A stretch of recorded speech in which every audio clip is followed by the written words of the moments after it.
Just a couple quick announcements before we get started. We currently have a webinar open for registration, A Skeleton Key to Your Experience from a Jungian Perspective with Boris Matthews, PhD, LCSW, NC Psi A Jungian Analyst on May 7th from 1 to 4 p.m. Chicago time. The Jungian Psychotherapy Program and Jungian Studies Program are both open for enrollment. Finally, this is the second week of our spring fundraising drive. During this drive, we'll be releasing one episode of the podcast per week. If you would like to support the drive, you can. If you would like to support the drive, learn more about the JPP and JSP or the webinar, just visit our website, jungchicago.org.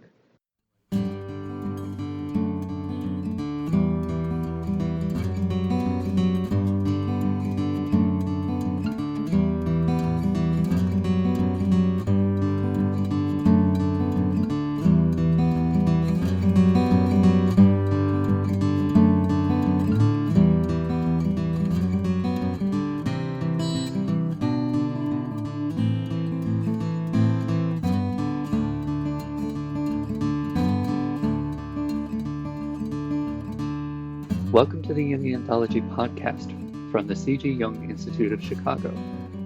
Learning as a Path to Individuation. Interview with JPP JSP directors Adina Davidson and Andrea Gaspar Gonzalez. In this episode, Patricia Martin interviews Adina Davidson, PhD, and Andrea Gaspar Gonzalez, PsyD, of the upcoming Jungian Psychotherapy Program and Jungian Studies Program, about the process of individuation in this cultural moment. It's a lively discussion about self-development during moments of crisis. What is necessary to integrate painful realizations, and what happens if we don't? What do we need as individuals and groups to follow the individuation process, rather than retreating into persona? For those interested in the programs, both Adina and Andrea discuss their philosophies of teaching and explain what to expect. Before we get to the interview, I just want to read a submission from one of our listeners. Maria from Spain says, I discovered Jung and immediately felt identified with many of the things he wrote about dreams, synchronicities, and personality traits. After a while, I decided to reach out for a Jungian analyst as I had been going through a depressive stage in my life for some years. I was 40. I've been undergoing analysis since September 2019 and currently feel much better. I love the podcast. It is a privilege to have access to all of these lectures. Thank you. You are very welcome. You can support this free podcast by making a donation, becoming a member of the Institute, or making a purchase in our online store. Your support enables us to provide free and low-cost educational resources to all. Now let's get to the interview. Hello, everyone, and welcome to another episode of Jungian Anthology, the podcast of the C.G. Jung Institute of Chicago. I'm Patricia Martin, your host. I'm a cultural analyst, author, and professional affiliate here at the Institute. And it's my pleasure to welcome Andrea Gaspar Gonzalez and Adina Davidson to the podcast today. They are both accomplished Jungians in their own right, and I'd like to tell you a little bit more about them. Andrea Gaspar Gonzalez holds a PsyD, that's a doctorate in psychology, and she's a practicing therapist in the Chicagoland area. Her focus is on the treatment of trauma and sexual abuse. She was a recent fellow in the Jungian Psychotherapy Program and a graduate of the Jungian Studies Program, both at the C.G. Jung Institute of Chicago. Her current research is about the collective psyche and the application of Jung's theories to the present cultural climate. And she's re-examining the archetype and archetypal material, especially as it relates to the concept of the feminine, from a fourth wave feminist perspective. Adina Davidson is our other guest. She's a PhD, a Jungian analyst, and a graduate of the C.G. Jung Institute of Chicago. She's in private practice in Cleveland Heights and Beechwood. Both of those are in Ohio. And she serves as an adjunct professor at the Cleveland Institute of Art. Adina is also on the board of Jung Cleveland. Both of you, welcome to the podcast.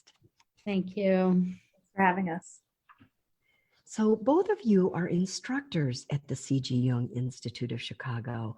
And today we're going to talk about that journey that people take to learn about the work of Carl Jung and how that journey shapes their lives. So first of all, I want to thank you both for being here. You're both very busy and you have a lot of insight, I think, in this time of upheaval and life during COVID. And you've been teaching, both of you been co-teaching a program throughout the pandemic on Jung's final work, Memories, Dreams, and Reflections. And I think that's so poignant that you have had this opportunity to impart the work and wisdom of Carl Jung remotely. Andrea, I want to start with you. What stood out about that experience of teaching that kind of, intimate work in a remote Zoom situation? Yeah, it's a great question. It was such a transition for all of us, and I was actually finishing up my fellowship in the Jungian Psychotherapy Program, the JPP, when everything moved to online and the pandemic started. So that was my first experience in transition there. And, I had the pleasure of being hooked up with Adina and Dan to start talking about the JPP, JSP program and what we're going to do. And so we decided to develop a program that could be fully online, given this new world that we were living in. And it was wonderful how creative we were all able to be together. And I feel very lucky that we've connected because it's been really nice to have this connection and this creativity together, especially during these times. Because I wasn't sure when this all started, how are we going to make this transition in the different areas in our lives? But we came together to develop a program that was fully online with the Memories, Dreams, Reflections. And I think that we spent a lot of time wanting to be intentional about what it would be like. We had a lot of meetings talking about it and wanting to make sure that it really served both the work and the participants and their experience, but in this new platform that I think we were kind of all figuring out at the same time, if I may say so, Adina. And I think it's translated really well. And I think it's been a really lovely thing for people to have during this time, to sort of be able to move out of our isolated spheres and come together once a month with such connecting work, where we could connect to each other, where we could connect to the material and to our bodies and really sit with it. And being able to have, times outside the weekends where pairs will meet together and learn together. So I think it's provided a really great experience of connection in a time that really feels quite isolated for most folks. So that's fascinating to me that you were able to, through the Zoom platform, transcend that technology and deliver something that was very meaningful. And Adina, how did you see it? So for me, it really was an individuation process at lots of different levels. So I think that we very much, first of all, Memories, Dreams, and Reflections is about Carl Jung's individuation process. Yes. And everything that flowed from that. So we really consciously chose to use his individuation process as a lens that people could use into their own individuation processes. I would also say, and maybe I'm only speaking for myself, but I think I'd be speaking for all three of us to say that the process of creating something new was an individuation process for me as well. That taking something from, okay, we want to do something online and we want to have it do something with the development of Carl Jung's thought and really bringing that into life, bringing that kind of ethereal, theory, intuitive, nish-mush into something that is concrete, that happens once a month and once a week for the paired learning, that also is an individuation process. So you're saying that thinking about it, planning it, structuring it was its own individuation process. Absolutely. Because absolutely. I'm guessing what you're saying here, Adina, and I think you're saying something similar, Andrea, is that to do this, you had to put yourself in the shoes of somebody who was sitting in their living room or sitting in their study on a laptop trying to learn from you, right? For sure. And also, I think every time you take something from the realm of pure idea or pure archetype or pure intuition into concrete embodied life, that creative act is part of individuation. And so I think both creating this program and experiencing the program, being a participant in the program, were both avenues for individuation. How fascinating. I feel like I want to jump in here for some of our listeners, because we have so many listeners from so many backgrounds worldwide, and just kind of kick around definitions that we can all share about individuation, because it is one of Carl Jung's big ideas.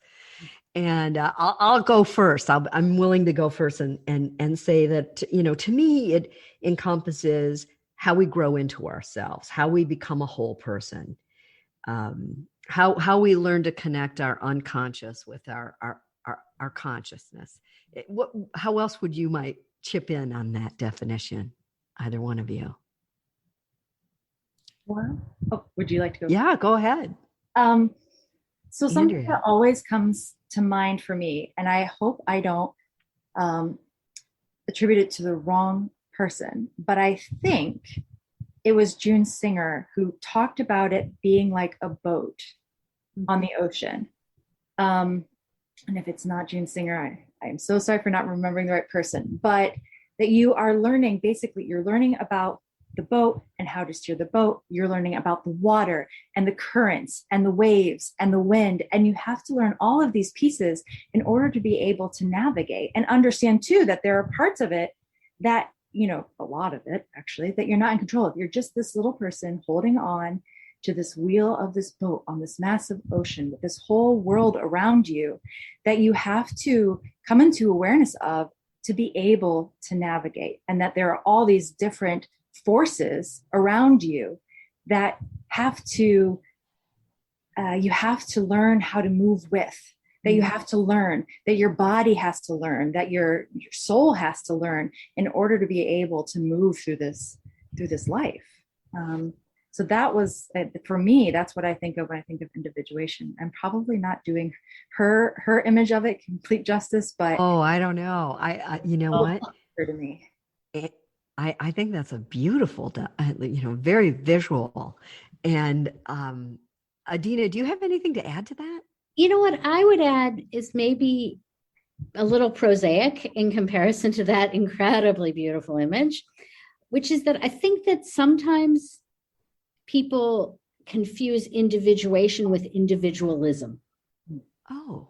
And so I think that sometimes people think that individuation means something that sort of separates me from other people. That I'm becoming sort of more and more my individual self in my little box. Right. And I think that's something that we need to be very careful of. There are people who have maybe been very extroverted, very outer oriented, very connection oriented, for whom that becoming whole is really a matter of turning inward and involves some separation. But there are other people who perhaps were more separated to begin with, who it's going to be more connecting outward. And Jung said, no matter what, when you have those times of turning inward, you then have an obligation to bring that back out into the world. And again, I think to kind of bring it back to the program planning that Andrea and I have been doing, that I think that's that's very much that end of the individuation process. I think both of us had the luxury of doing some pretty intensive inward processes in our training. For me, in analytic training; for Andrea, in the JPP and JSP, the Jungian Studies Program.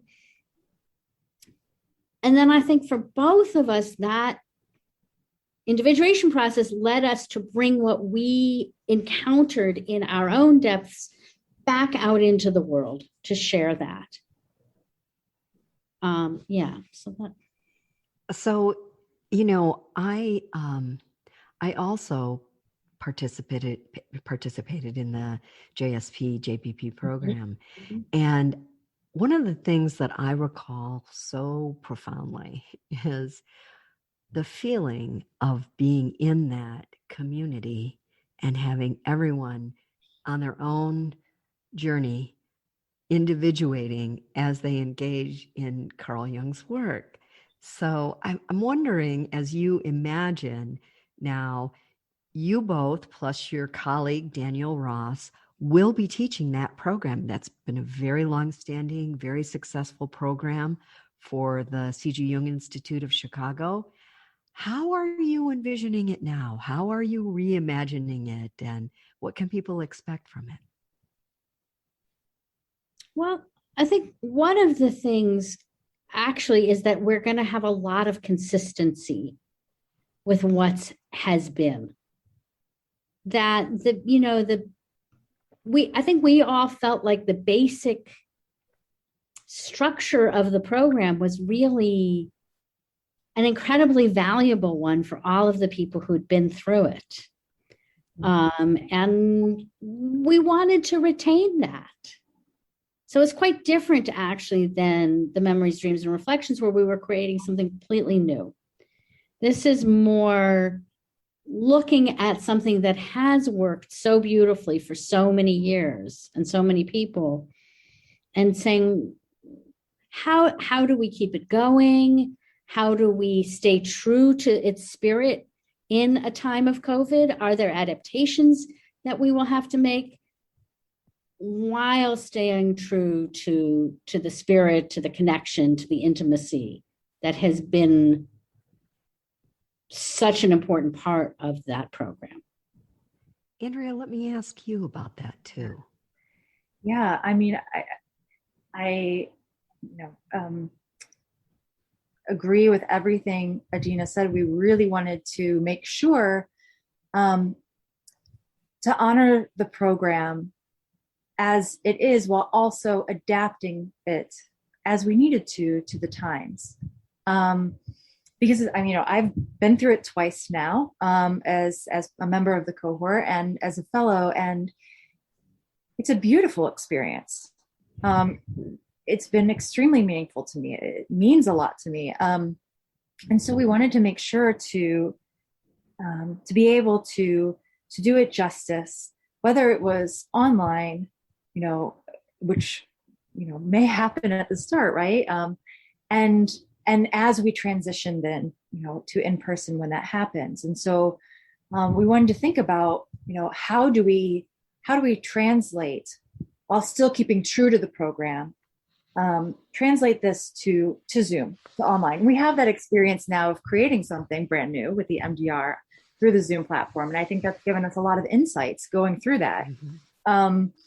And so we're taking that knowledge and we're taking the heart and the soul, I think, of the JPP and JSP program, and then moving it on. We're having a couple of different plans, kind of seeing how things go, as we have to be flexible with the pandemic and how things are and what's safe. But I think that we're doing justice to the program, whether it ends up starting online or whether it ends up starting in person. I feel very confident that it will retain its core identity and what makes it so moving for participants and for people who are teaching or directing. Yeah, I wonder if part part of what you maybe have insight in, being both pioneers in online learning as a result of the pandemic, is how to witness someone's individuation as they learn, and to kind of, hold the space for it so that, people, you can develop and grow confident in the material. And what kind of feedback do you get from your students about that part of it?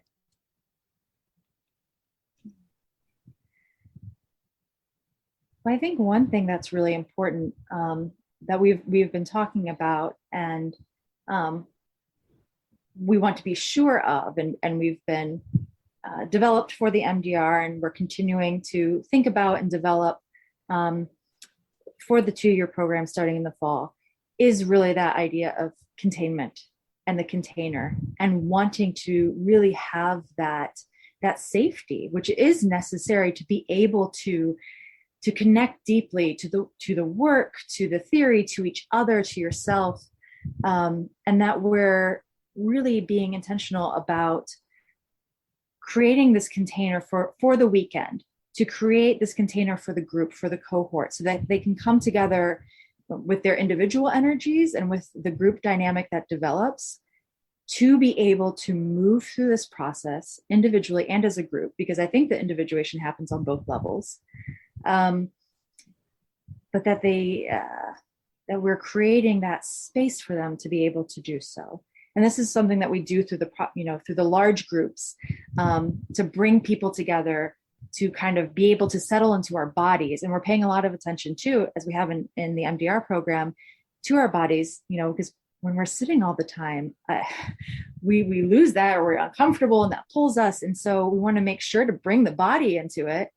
So it's part of the process. So we're kind of taking all these pieces that we've learned and been thinking about to create this container to help facilitate these dynamics. I see you, Adina. You're shaking your head, so I know you have something to add to this. Yeah, last month in Memories, Dreams, and Reflections, we read a whole section that Jung wrote about the idea of temenos. And temenos is the sacred circle that you draw around yourself. Both creates a protected and sacred space within which one can confront the unconscious. And I think that when Andrea talks about the container, that's the same idea of a temenos. And so when we go through this 2-year program, we are going to encounter the unconscious, right? Everybody who goes through it is going to encounter other people's experiences of their unconscious and our own experiences of our own unconscious.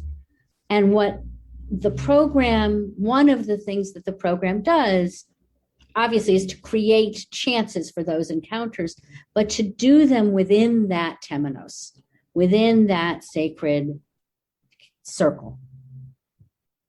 Yeah. So this is fascinating. In other words, part of the skill development that goes on is people learn to do that, right? As a way to walk through life, is to consciously, first of all, step into the space where temenos can make it possible that you have an encounter with the unconscious. That feels like missionary work in the 21st century, as I look out at the culture, which is my job to do. And maybe, of course, Andrea, you might have insight into this as well. I think about the part of us that wants to learn and is curious about the world and eager to expand. And I wonder, as a collective, how is that part of us holding up in the culture right now? Do you have any thoughts on that? Ooh. I know it's a pretty big idea. Right. Gosh. Are we okay? Do you think that we're going to bounce back and there's not going to be any any glitch in the collective psyche's ability to kind of rebound and keep learning, or have we been worn down? Has there been some wear and tear here? Well, I certainly think there's been some wear and tear in the collective. I think that's clear. I don't think that can be denied. But there can be wear and tear, and there can still be recovery from that.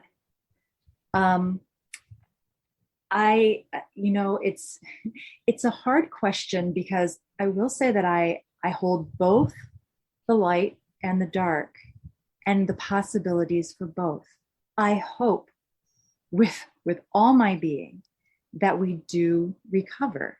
I think there is opportunity for that. I think that if we can find those places in our souls, if we can do the work that I feel strongly that the collective is moving us towards, if we don't resist that so much, if we don't resist this unconscious coming up and all of these things that we're having to confront, if we don't, split from that and push it away and say, no, I don't want to do this work. This isn't the work, that we wanted to accept, or we don't want to look at this. I think, there's a real risk, unfortunately, to that, and a lot of harm that comes through that. And I think, we're at a very delicate balancing point right now. I hate to be, pessimistic, but there's the possibility, right, where we might not recover. Something new will be created down the road. That's what happens, and it's very painful now, and that process can be extremely painful. But I also think there is the possibility that despite how difficult things are and the pain that we're experiencing collectively, that we can move through this. But it is a process of moving through, not away, or not trying to skip somewhere else. We have to go through it. So what you're really saying is, like it or not, this is the sea that we find ourselves on in our boats, and we're better off confronting it and navigating it than not. Yes, right? Exactly. Very good. Adina? I would just add to that, there's an idea that when individuals, but also collectives, face a crisis, there's kind of two possibilities. And one is regression to persona. One is to say, I am not going to deal with the reality of that. I am going to hang on to what was before this crisis, and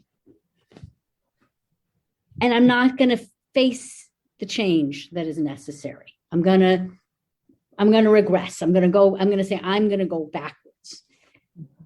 And when people and cultures do that, we are diminished. We are less than we were before. And why is that? Because we've needed to make ourselves smaller to avoid the crisis. I think the example that maybe is the easiest to kind of connect to is midlife crisis.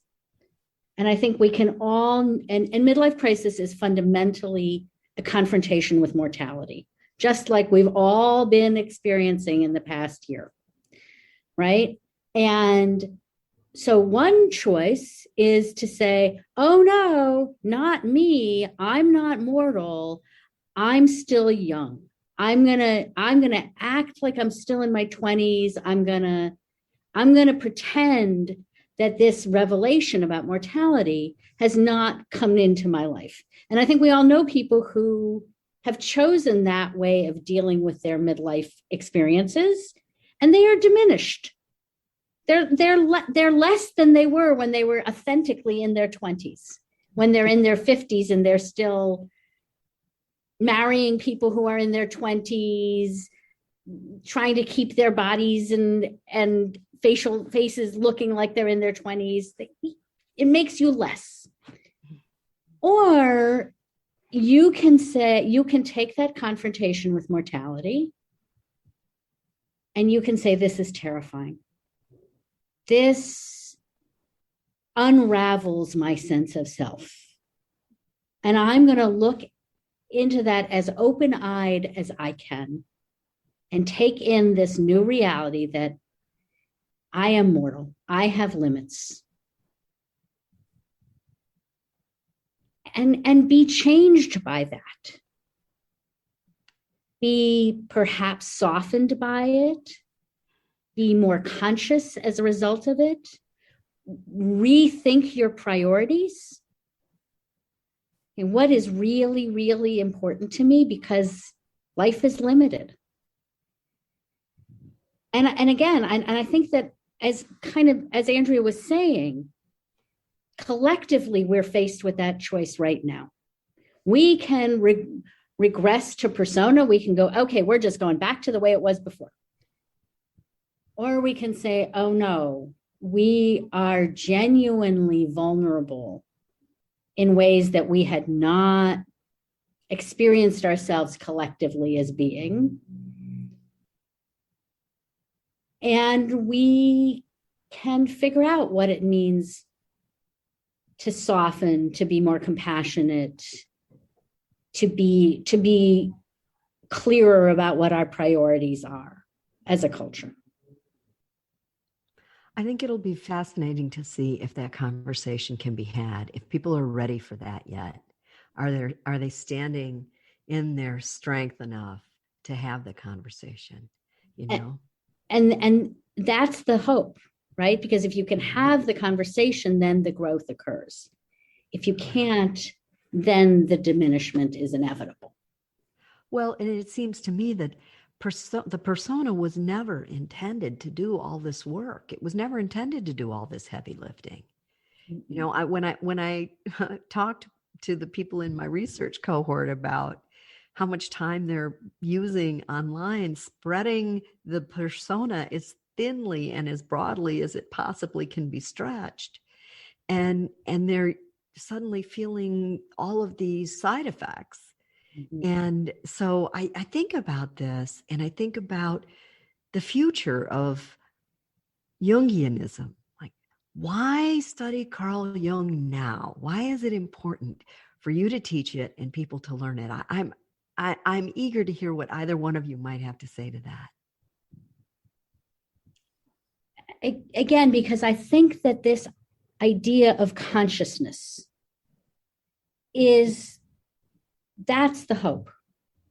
That if we can be conscious and present to our own experiences, including, if I'm going to be honest, what's been a very dark year. But if I can be conscious and present to my own experience of that dark year, then something new can come out of that. And if I cannot be conscious and present, then, as you said, I'm just going to lean on persona, and it's not persona's job to do that. It's too much to ask, you know. So I think that's at least part of what Jung brings to scary, difficult times. I think that the other thing, and I remember, Andrea, you talked about this, so I'm just going to introduce it, and then I'm going to ask you to talk about it, was that Jung's life is actually particularly suited to transitions, to crises, because he lived through 2 world wars on his soil. And I'm going to, like, if you want to expand on that, because I'm really stealing that idea from you, Andrea. No, that's okay. Yeah, I mean, I think that, you know, we are all informed by our experience, and Carl Jung is no different. And so how he managed to, I think, navigate those times of crises, how it informed his ideas and his theory, because he is not separated. It's not something where he has these theories and they live outside of him, and they are grounded through his body and his experiences, which is the lovely thing about MDR and bringing that in, right? But like Adina said, he lived through these times of turmoil, and he experienced his own dissent, which is what we're going through now, is a cultural collective dissent process. And the confrontation that has to occur. And so I think that because his theories and his ideas are grounded in his experiences, and that his experiences include, these cultural and personal dissents, like we're going through now, that he's particularly well suited to our times. And that for me, kind of what feels so important to pay attention to in his work, and I agree with Adina in terms of the hope of, our conscious confronting and being able to move us through, and not regressing into a rigid persona that's too brittle to carry it.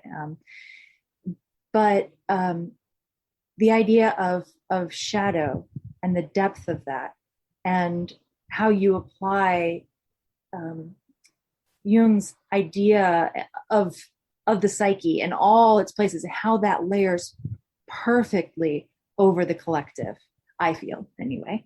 And that, so you can really take his ideas, and he did this, but these individual pieces of the psyche and the shadow and complex and all these theories that we learn about, and how those then just overlay on our cultural and collective experience. And I think you really see it active in the world right now on a larger level than, it's amplified because it is on that collective level, and we can see it in play, and all these pieces of the psyche in play that we experience on a very personal level as well.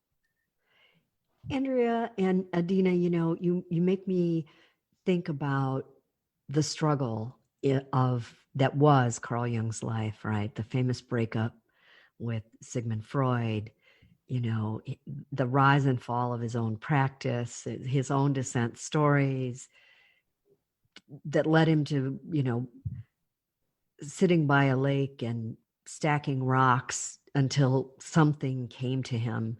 And it's calling me to say what your program, what the JPP and JSP part of it will do. Not only will it impart a lot of knowledge about the life, work, and theories of Carl Jung, but it's sort of an exercise in learning how to take a dissent, take a moment of transformation, and make it productive instead of destructive, right? To ask yourself questions about, well, what can I learn from this? How can I grow from this suffering? And I think that is a signal of hope, probably, that the culture really needs. Is there anything about Carl Jung that you wish, people would unlearn? There's that saying, you can't unlearn something that you learn, but people have a lot of ideas and misinterpretations of Carl Jung's work. What do you wish they would unlearn? Honestly, I think that mostly what people have about Jung is a complete absence of knowledge. Really? I do. I think that, when I tell people that I'm a Jungian psychologist, everybody goes, oh, a Jungian psychologist, like for the UAW or something?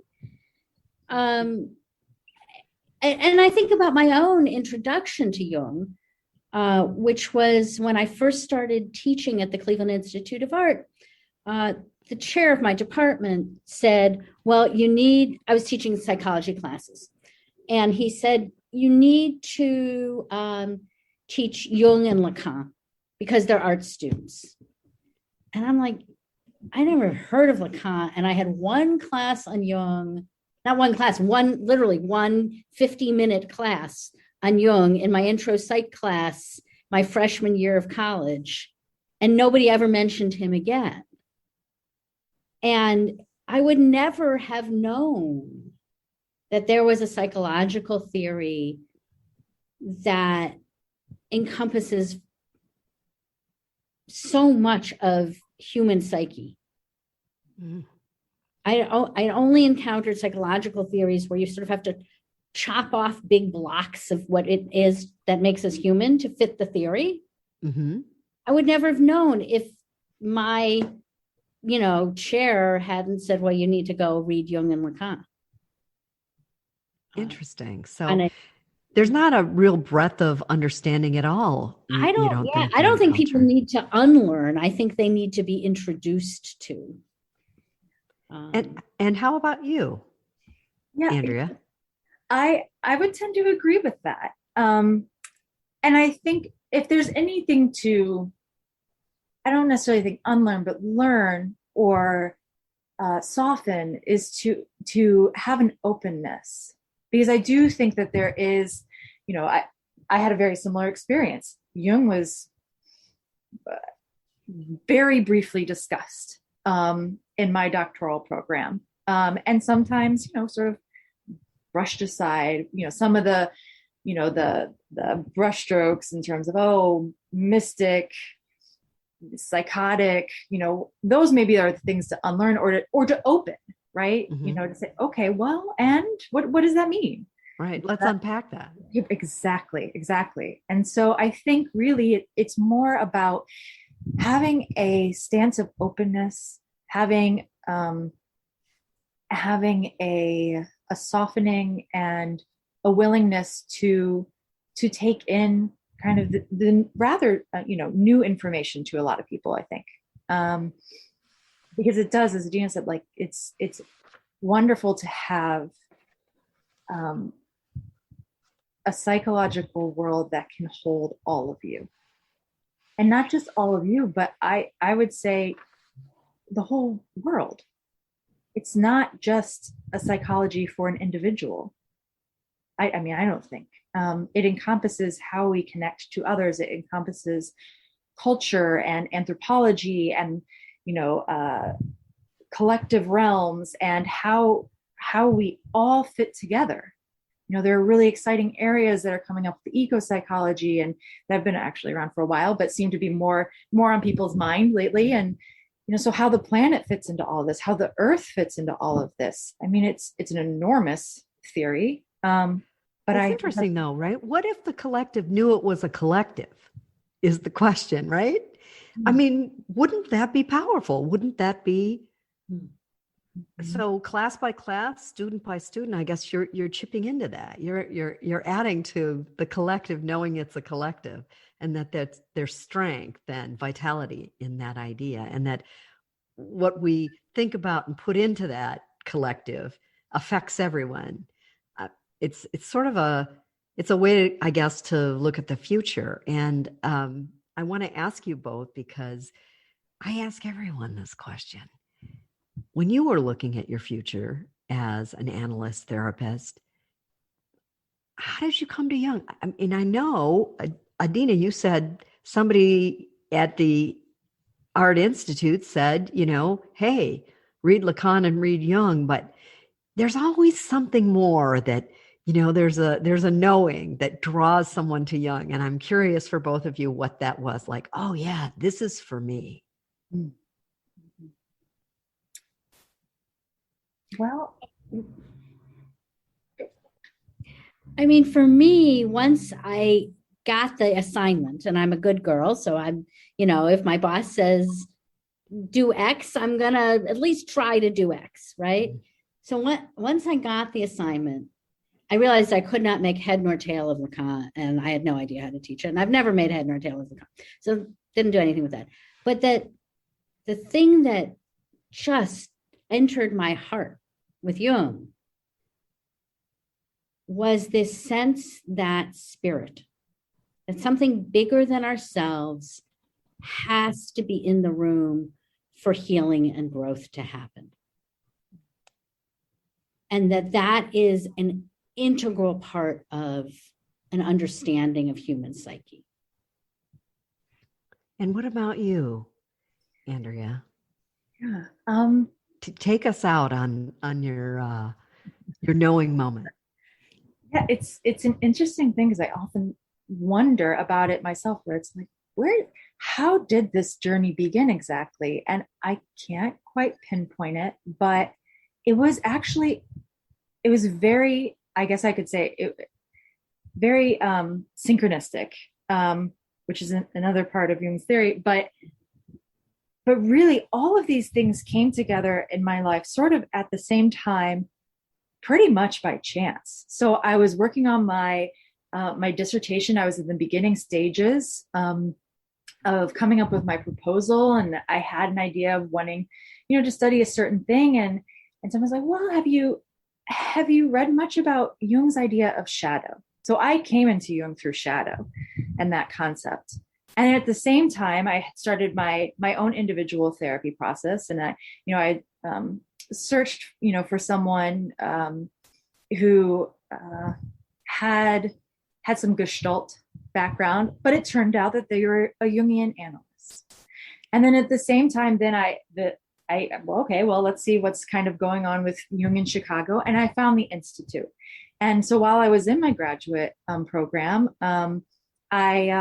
I applied for the JSP, the Jungian Studies Program, and I started that. So it was all these things coming together at the same time. And for me, it was like,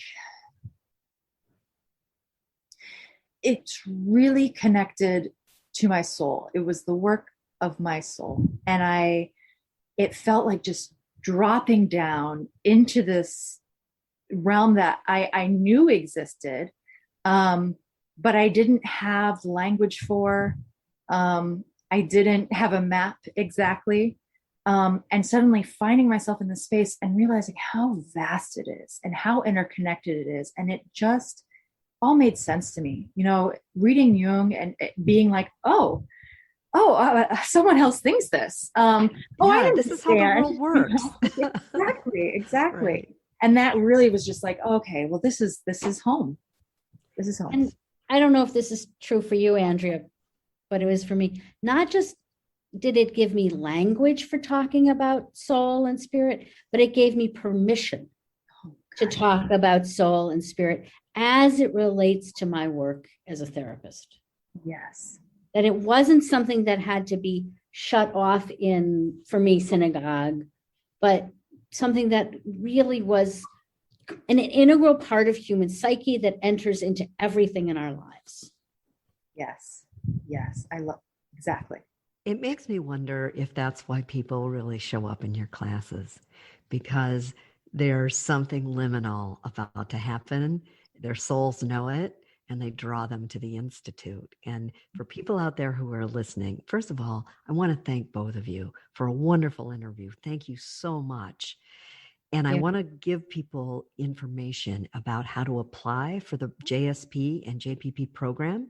If you go to the website, jungchicago.org, and download an application, download the information. Applications will be accepted until July 1st, 2021, and the program begins in the fall. And it will be a hybrid. Is that correct? It's a hybrid to start, and it will hopefully grow into weekends where people actually meet in person. Do I have that right? What I would say is that we are going to follow CDC guidelines for safety. Very good. So when it is safe for us to gather, we will gather. And when it is not safe for us to gather, we will gather virtually. Perfect.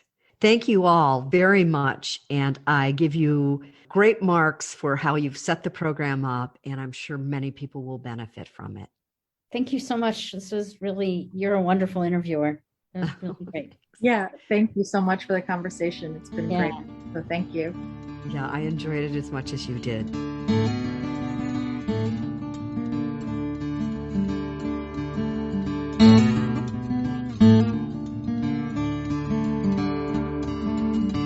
This podcast is distributed under a Creative Commons Attribution, Non-Commercial, No Derivatives license.